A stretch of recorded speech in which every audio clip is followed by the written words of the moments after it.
अब वो पप्पू रहा नहीं रहा, क्यों उनको ये कैरेक्टराइजेशन देगी, I am not interested frankly. Pappu है या गप्पू है, आई एम नॉट इंटरेस्टेड। उन लोगों को, क्योंकि उनका देश के साथ वैसा संबंध नहीं रहा, they are not in knowledge, उन लोगों के बीच में ये गलत नैरेटिव राहुल जी स्प्रेड कर रहे हैं। He said that our accounts were frozen. अरे भाई कॉन्टेक्स्ट तो बताओ, किसके अकाउंट क्यों फ्रीज हुआ, वो कॉन्टेक्स्ट तो देखो। ये राहुल गांधी जी ऐसी स्टेटमेंट्स क्यों करते हैं? एक और एक्सप्लेनेशन ये हो सकती है कि उनके जो इंटेलेक्चुअल एडवाइजर हैं, क्या नाम है उनका, सैम पिट्रोडा, उन्होंने कहा था कि अभी पप्पू नहीं रहा। अब वो पप्पू रहा नहीं रहा, क्यों उनको ये कैरेक्टराइजेशन देगी, I am not interested frankly. Pappu है या गप्पू है, I am not interested. What I am interested in is something like that.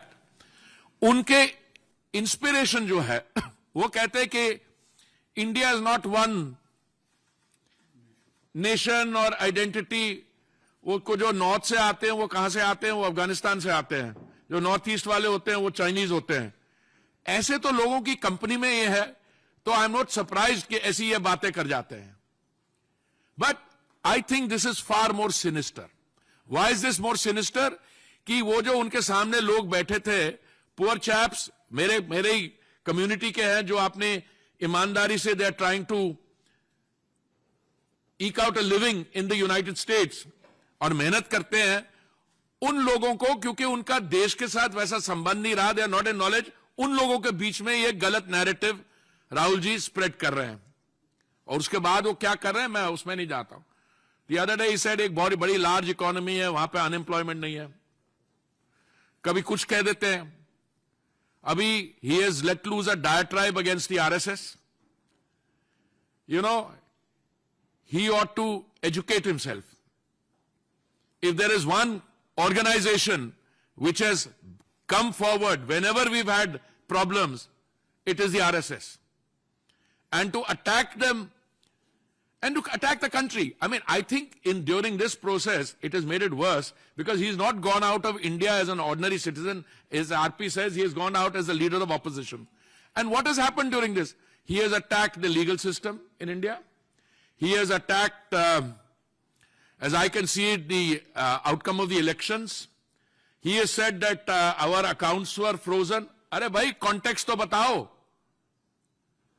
किसके अकाउंट क्यों फ्रीज हुआ, वो कॉन्टेक्स्ट तो देखो। No, but he goes on this and maligning the country, running down the country. Don't give credit to the fact that we are a robust democracy, we are the world's largest democracy, we are a mother of democracy. At least acknowledge your own ancestors and generations which have also contributed to this country. No, he runs the country down totally. And I think the icing on this is that Sikhs, whether they can wear turbans. I mean, I go around the country, I mean, I travel in the north, the south, extreme the backward areas, tribal areas. I have never come across any case where any Sikh has voiced a problem about wearing a turban or supporting a kara. And yet, during the pogrom against the Sikh community in 1984, many of my friends, because they were being attacked, they got clean shaven and shed their turban. Out of fear, not as a matter of choice. What you do as a matter of choice is entirely your choice and you should go ahead and do it.